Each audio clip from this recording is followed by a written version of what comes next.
How do we even find the proper words to describe the 2025-26 New York Rangers so far?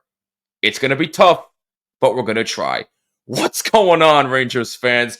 Welcome to yet another edition of From the Blue Seats, a New York Rangers podcast presented by DraftKings. I'm Jimmy Fanizzi. I hope you're having a wonderful day. Make sure you follow us on X and Instagram at BlueSeats94 and use the hashtag BlueSeats to chat with us on any and all topics at hand. You can also send us fan mail with any questions or opinions you have from the Blue Seats at gmail.com. That's from the Blue Seats at gmail.com. Also, make sure you like and subscribe on YouTube and subscribe on all audio platforms. And be sure to rate us 5 stars. It would mean the world to us. First and foremost, I do want to sincerely apologize for the lack of content and lack of new episodes in general over the past couple of weeks.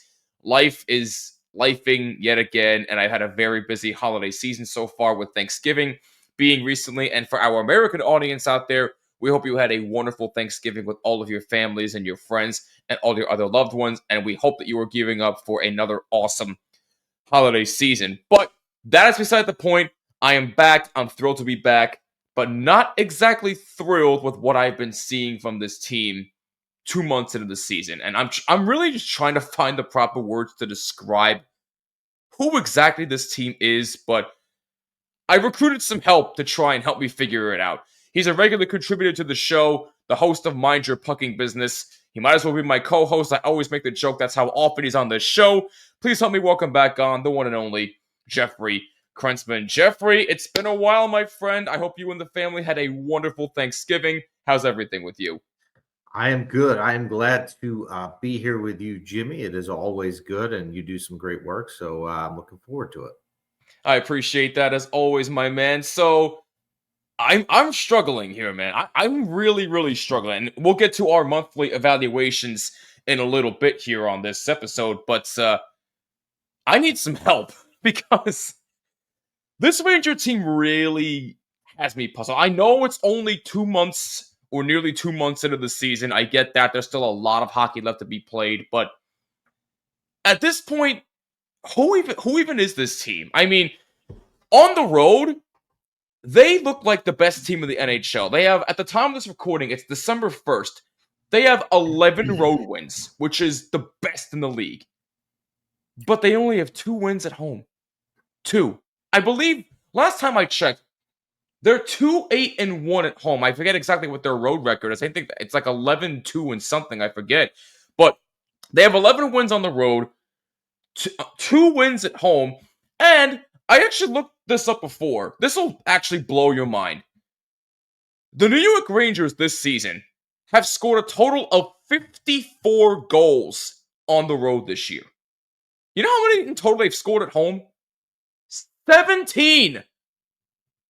If that doesn't explain to you how much of a roller coaster this season has been, I really do not know what else to tell you. They've scored 17 goals at home, with 5 of them coming against the San Jose Sharks, who at the time did not have any wins, although now they're surprising everybody. But at the time the Sharks had no wins. They scored 5 against them. They've been shut out 5 times at home in 11 games.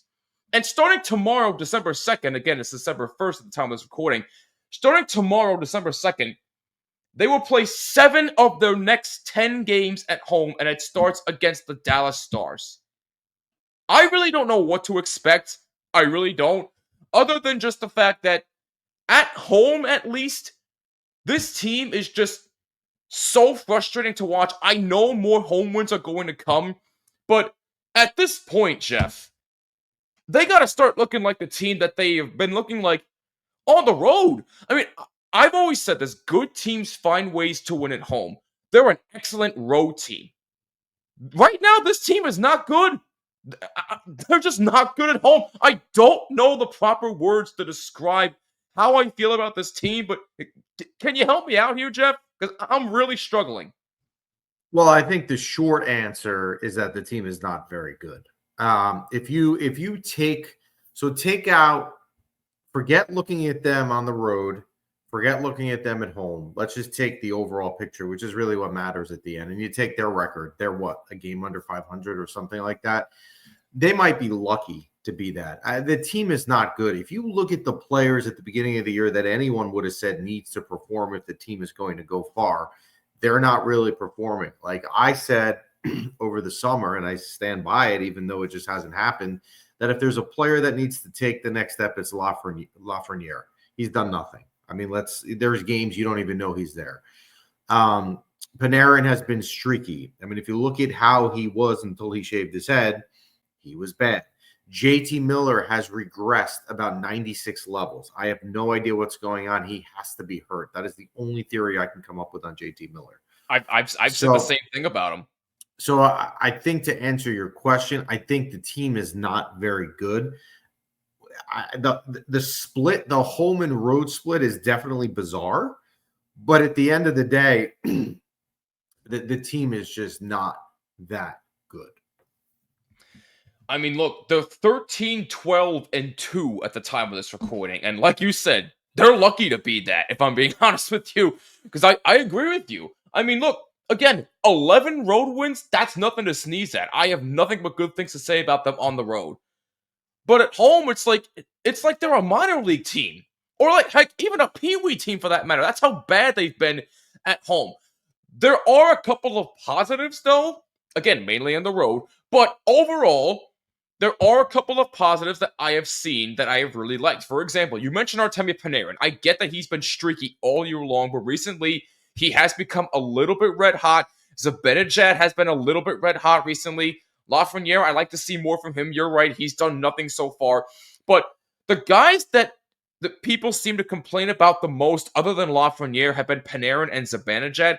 And so far, in the month of November, they have been scoring a lot more than they did in October. So at least in that perspective, yes, you want to see more from both of them, but at least you are seeing some encouraging signs. But you do want to see a little bit more from both Zibby and Panarin. Yeah, I mean, look, I think so. Mika's interesting, right? And I mean, you can tell me your opinion on this. Mika has been a lot better than last year, so he's getting a lot of credit for that, which he deserves, right? I agree. But are we really going to judge Mika on last year? Because if we're going to do so, he could only go up. You couldn't be any worse. If we go Mika 2 or 3 years ago, we're still a little bit behind the 8 ball. Panarin, like you said, has struggled. He's had a couple games. I think he has 3 games this season with 4 points, which is outstanding. Yes. But Panarin is what is very frustrating about him, I think more so now than at any point I can remember, is he's very streaky. Like he can have games like Saturday at the Garden when I was there against Tampa, and he wasn't the only one that was bad, right? I mean, that whole team didn't show up. They didn't even know they had a game. They thought it was a practice. But like he has games where he just completely disappears. So the inconsistency with Panarin, there hasn't been a player this year that has been consistent. The only player that I'm going to name 2 because we talked about this on the show last week. Or I'll give you 3 because then someone gave me a third name. I said, if you had players that have been consistent, to me, the most consistent player on this team, and that's not to say he's been the best player, I'm talking consistent, has been Gavrikov. Yes. I then could go on, and it would be hard to say Jonathan Quick, but he's been consistent. He just doesn't play a lot, but when he plays, he's been consistent. The other name that someone else threw out, and I kind of agree, especially in the first month, I don't know as much anymore, was Sam Carrick. Other than that, nobody is in a rhythm. Nobody is in a groove. Nobody is scoring at the pace consistently that they should. Will Cooley has had a terrible year. I mean, you don't even know Will Cooley's on the team. And that's not even just watching the game. That's also looking at the score sheet. The only thing he's getting on the score sheet for is penalties. I mean, that's it. And a lot of his penalties, like the one, was it last week against Detroit? I was there, is in the offensive zone in a tie game in a third period. Like, he can't be doing that. So, yes, it's Mika and it's Panarin for sure, but it's also other players. I mean, you could probably argue to a lesser extent. I know he just got put on IR, but Adam Fox, I really like what I'm seeing from Foxy. I know he just got hurt, but Adam Fox has surprisingly been very good so far this year. Yeah, so I screwed up yesterday when it was announced to go into the IR. My initial reaction Which, by was, the way, I don't mean to cut you off. I apologize, hmm? but losing him on defense with Gavikov, that's gonna be a major impact in my opinion. Yeah, well, it is. And my first thought was, you know what? Fox has not been a Norris Trophy player this year. And it's a loss for the Rangers, but it's not bad. And then I actually Googled the stats, and I didn't realize he has 23 assists. I mean, that's crazy. Mm, What's crazy, but think about it like this, Jimmy. What's crazier about that is he has 23 assists on a team that's starved for scoring goals. It's not like he's playing with McDavid and his team is putting up 8 a game. This team can't score, and he nope. has 23 assists. So if you take, I think they have what, 60, 65 total goals. That means for every 3 goals that they score, he has an assist. That is a wild pace. And Yup. that's where the loss is going to be really felt, because you're taking a player who is having a hand in one of every 3 goals on a team that's not scoring a lot of them to begin with. So I would agree with you. It is going to be a loss that they're going to have to deal with. Yeah, I mean, it'll be interesting to see who Gavrikov is paired up with now. I mean, do you put in one of the young guns? Do you put up like Scott Morrow on that pair? Because I'll be honest, if I see Scott Morrow on that first pairing with Gavrikov, that'd be very interesting to me.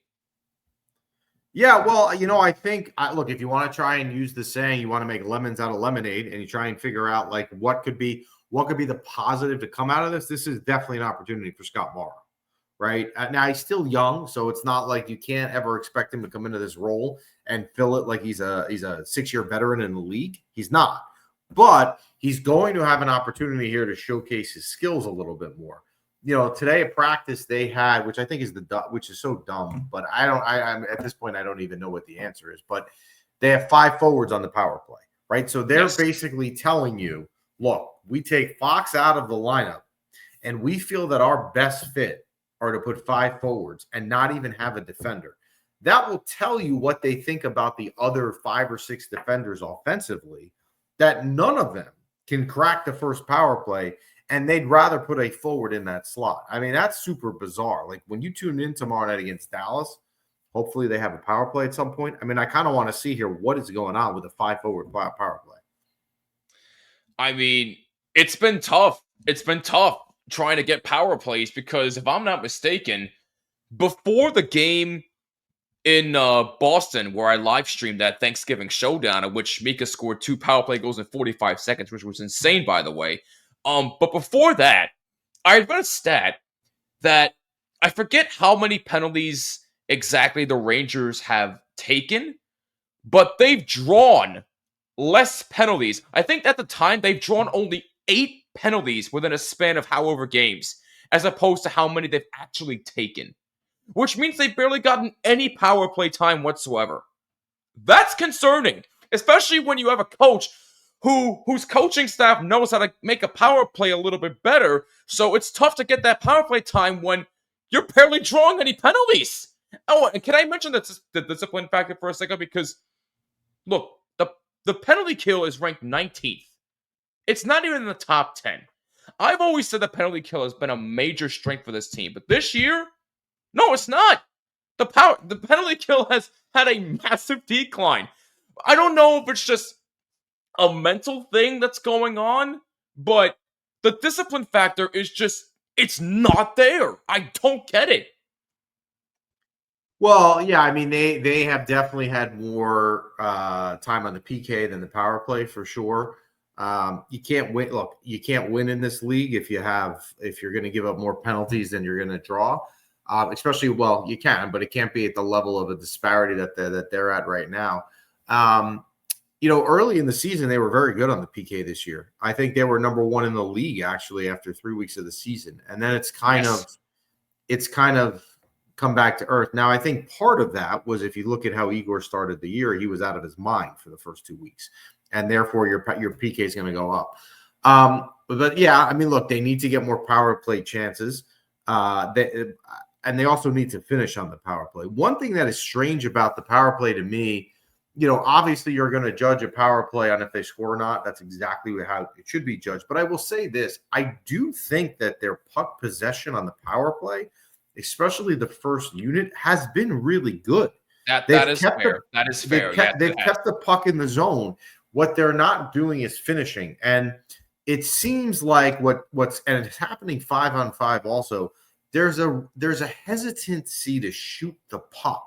They're making one too many extra passes. And then when they do finally decide to pull the trigger, they're shooting from a bad angle, a low percentage opportunity.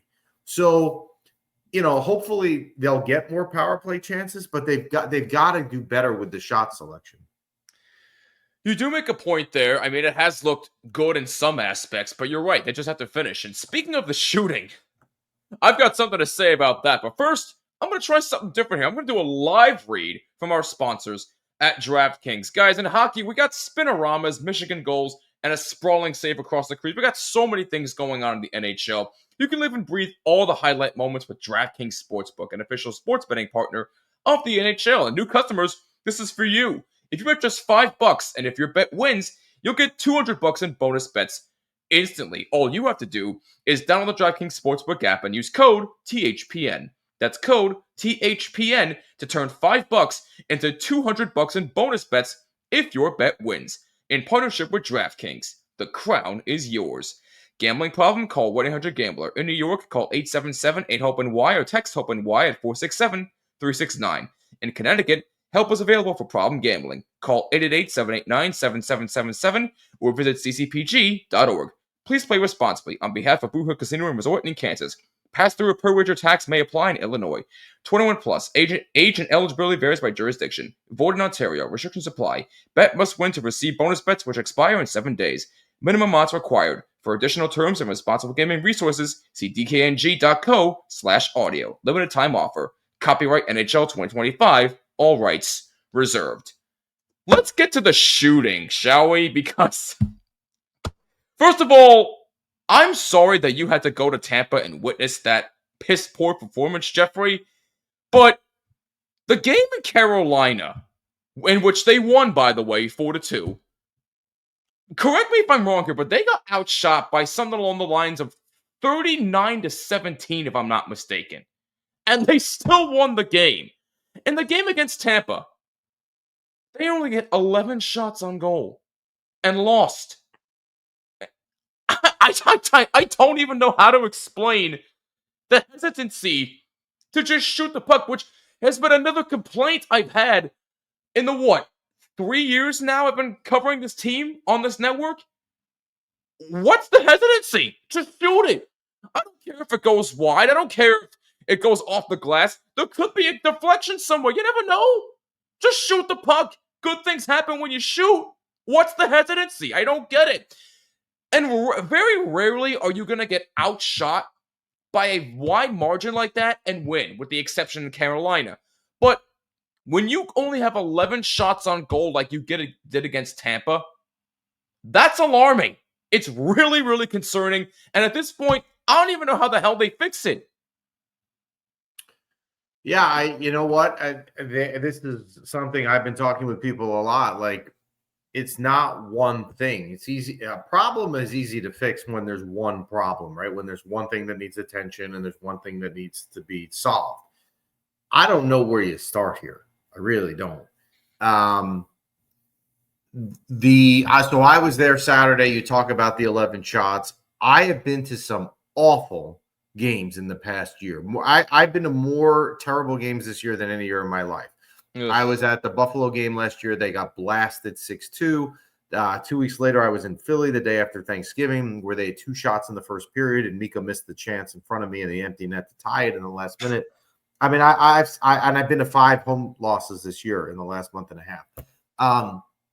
Saturday was terrible. When they scored and they made it 2-1 and it was the second intermission, I had said to someone, look, they're not going to win. They can't score again. I mean, it was just a fluke what happened. There was no urgency. They're not having fun. It's almost like they're going through the motions and do not care. They have a bad shift. They skate off. They come on the next shift. They do the same thing. They skate off. There's no correction to the problem. I don't know if some of that's on the coaching staff to adjust. I mean, I'd like to think it's not. I think that's effort. but I think it speaks to what I think is the number one problem of them all right now, which is that a lot of these players are just checked out to an extent. I mean, they really are.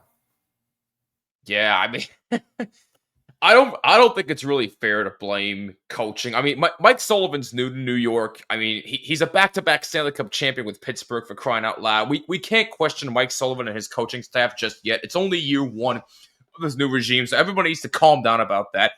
I am more concerned about the players. You're right, Jeff, because it literally looks like half of them are checked out. With the exception of Panarin and Zibby to an extent, at least for the month of November, because I like what I saw from them. I mean, JT Miller, like you said, he might be hurt. I get it, but he looks checked out, even though he had an unbelievable comeback when he got traded here last year. But literally half this team is not even trying right now. I mean, you can even point to Igor and say, wow, he's not having an Igor-like year. But again, is it really all of his fault that his team's not trying? Come on, man. Like, what are we talking about here? Yeah. Again, I mean, look, I think you're speaking to certainly one of the problems going on. I don't know what's going on. And again, I don't think it's one thing. I think it would be a lot easier if you could sit here, Jimmy, and say, you know what? Everything's going well except the power play. Everything's going well except the penalty kill. Everything's going whatever. It's not. There's a lot of fires to put out right now. That's an understatement, my friend. That is a big, big understatement. Now, to the players, to continue on this topic, if these struggles continue, because I know the trade deadline's in a couple of months. I know it's really early to think about that right now, but once it does come along, if these players continue to struggle, do you think it would be a good idea to just get rid of half of these players and just start fresh and bring up the young kids? Yeah. You know what? I don't think you're at that point yet. I think it's hard to do that on December 1st. You know, there's probably a point where you do that. It's hard to sell to your fans that you're doing that on December 1st, right? When theoretically you're, I don't know what, 4 points out of the playoffs, 2 games. So it's hard. Yeah. It's hard to sit there and throw in the towel and do that. If the gap between them and the playoffs gets bigger and the season gets later on, then yes, I think it makes sense to do that. I mean, the Rangers will always have a problem with their prospects not either developing or knowing what they are, and then in turn screwing up their trade value. A way to get around that is to have them play NHL games, because then you have a better read. Instead of it being an assumption, you actually have then hard data to say, look, here's the value of this player. Do I want to keep him? Do I want to move him? And if I want to move him, what do I think is a fair market price so that I don't get hosed on the return? That's exactly where I was going next. That's exactly where I was going next, because it really is unfair to me that half of these players that do look checked out, that some of these young kids are not getting a fair shake. Like Brett Berard, for example. I think he's very promising. Why isn't he getting more NHL minutes? Gabe Perreault, why isn't he getting more NHL minutes? Brennan Othman, even though I think Brennan Othman, I really hate to say it, but I think his time here is done. I mean, the experiment was nice while it lasted, but I think Brennan Othman is done here. I think he might get traded at some point, but why wasn't he getting more NHL minutes? I mean, it's just a constant pattern with these prospects every damn year, and it's not changing. Yeah, well, you know what, Gabe Perreault, I've said this for a while. If he's going to be here, he has to play top 6 minutes. He has to. I agree. If he's not going to be in the top 6, then he can't be here. Othman, they've completely butchered his value. I don't even know right now what he's worth. I don't even know anymore if he's going to be good or not. He's just a player that when I watch him, I'm impartial. Like I don't even know what he's worth. Truthfully, if none of these kids are getting a fair shake, I don't even know what half their worth is going to be is anymore. But let's just hope that, I really hate that Adam Fox is out, but maybe Scott Morrow will get more time. Maybe we can see what his value is worth. But I keep hearing he's promising. Then again, I've heard every prospect that the Rangers have is promising. I heard Gabe Perreault is promising. Brendan Othman's promising. But now what's their worth? If they're not going to be here and play top 6 minutes, it's not worth it. It's not worth it. Just get rid of them and call it a day. Period. Yeah. Again, I look. It's hard to argue with what you're saying. It's hard to go against that. Um, yeah. Again, I don't think the only real prospect they have right now to me that could really be anything great, and maybe the young kid Embry they drafted last year, but he's so young, I don't know, would be Gabe Perreault. And look, they screwed up with Kako. They screwed up with Lafreniere, putting him in the NHL right away. So if you want to tell me that you want to try a different approach and start him in Hartford because he's not going to get top 6 minutes here, I've got no problem with that. That's fair to me because I agree with you there. So I guess to sort of wrap this up before we get to our official grade for the month of November with our monthly evaluation, I just gotta ask you again. I know we're only almost 2 months into the season, but at this point, Jeff, do you still think that this team is a playoff team? Because right now, with the way they're playing at home, I don't. I think it's a tough question to answer. I'll tell you why, and I know you probably want me to answer it, and I don't know. Here's why. The way that they're constructed right now, the answer is no. But they have an elite goalie, and if you remember last year, Igor had a really good January. If Igor goes on a month bender here where he's on fire, that makes up the difference and gets you into the playoffs. If I was betting right now and I said, do they make the playoffs or not? I would tell you no. I don't think they do. But it doesn't mean I would bet the mortgage that they don't, because I think you could see the ways that they could get in if they do. I mean, look, the Metro this year to me, it seems to be a little bit more wide open than it's ever been, and I'll get more deep into that in another episode later on this week, so stay tuned for that. But I really don't see a reason why the Rangers don't make it, but this team does not look like a playoff team right now. They don't. I mean, unless you start winning and scoring at home, you're not a playoff team in my eyes. You are an excellent road team that is terrible at home. To me, they're a 500 team, and quite honestly, that's where they should be right now, and they're lucky to be a 500 team. Yeah. Look, I think you're right. I think even at 500, they're lucky. They don't deserve to be that. Look, the beauty of the NHL season is it's a marathon. It's not a sprint, right? Look at the Blues in 2019. They were atrocious on New Year's Day where they were, and they ended up winning the Stanley Cup.